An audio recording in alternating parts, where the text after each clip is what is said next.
రోజున ఒక సేవకుడు ఏం చేస్తుండే, స్వార్థ పరిచర్య నిమిత్తము అతడు ఒక ప్రాంతం నుంచి మరొక ప్రాంతానికి కారులో ప్రయాణిస్తుంటే ఆ డ్రైవర్ ఏం చేస్తుండే అంటే, ఆ యొక్క డ్రైవరు ఈ యొక్క సేవకుడిని తీసుకుని వెళ్తున్నాడండి.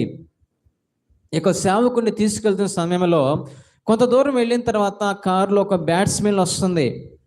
అది ఏంటి నాయన ఇక బ్యాడ్ స్మెల్ వస్తుంది, ఎలక సచ్చినాసన వస్తుంది, భయంకరమైన కంపు వస్తుంది ఏంటని ఆ డ్రైవర్ని అడిగినప్పుడు ఆ డ్రైవర్ చెప్తున్నారు, సార్ నాకు ఒకే ఒక్క జత సాక్స్ ఉందండి, నేను దాన్ని మాత్రమే వేసుకుని వస్తున్నా, ప్రతిరోజు దాన్నే వేసుకుంటున్నాను, బహుశా మీకు అదే స్మెల్ వస్తుండొచ్చు, నాకు వేరేది లేక నేను అది వేసుకుని వచ్చానండి అనేక ఆ డ్రైవర్ చెప్పినప్పుడు ఆ దాసుడు ఏం చేస్తాడండి, కొంత దూరం వెళ్ళిన తర్వాత సిటీలోకి వెళ్ళిన తర్వాత కొంత అమౌంట్ ఇచ్చేసి నువ్వు వెళ్ళిపోయి కొత్త సాక్స్ను తీసుకోమని ఆ యొక్క వ్యక్తికి డబ్బులు ఇచ్చినప్పుడు ఆ వ్యక్తి సిటీలోకి వెళ్ళిన తర్వాత కొత్త సాక్స్ తీసుకున్నాడండి.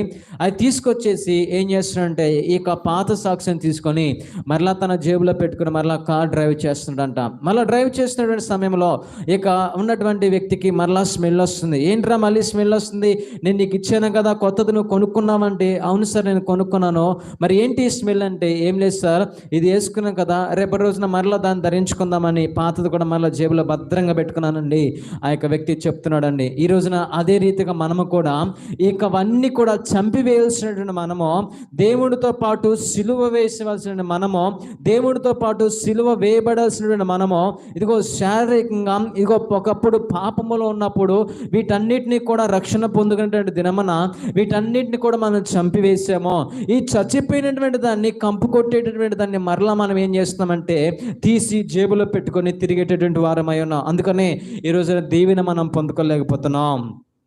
పాత పద్ధతులను, పాత ఆచారాలను, పాత అలవాట్లను, రకరకాలైనటువంటి ఇదిగో దురాశలను, ధనాపేక్షను వీటన్నిటి కూడా చంపివేయాలని దేవుడు తెలియజేస్తున్నాడు.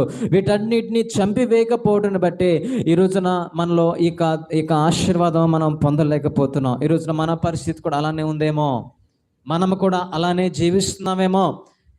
ఇక ధనాశనో, దురాశనో, అపవిత్రతనో, కామతురతనో ఇవన్నిటినీ కూడా మన జేబులో భద్రంగా దాచిపెట్టుకొని ఉన్నామేమో.